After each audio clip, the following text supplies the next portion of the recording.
Magandang araw sa inyong lahat at welcome sa aking channel.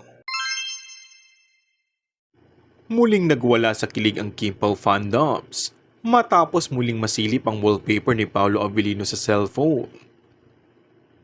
Sa mga larawan na ibinahagi ng mga fans sa social media, makikitang hawak ni Paolo ang cellphone nito at tila halatang halata na litrato pa din ni Kim ang cellphone wallpaper ng aktor. Sinang Kimpaw fans, tapos na ang ads ng VU, pero hindi pa rin nagpapalit ng wallpaper si Pao. Confirm na nga.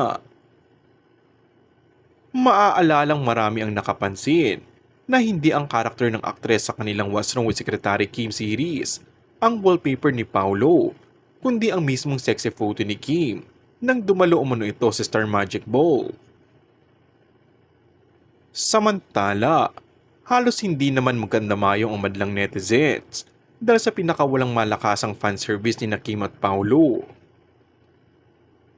Kasalukuyan kasing nasa Birmingham ang bumisita ang mag-love team para mag-show sa mga fans sa abroad. Kahit nasa ibang bansa nga, ay nagawa pang mag-jogging magkasama ng dalawa bago ang kanilang show kinagabihan.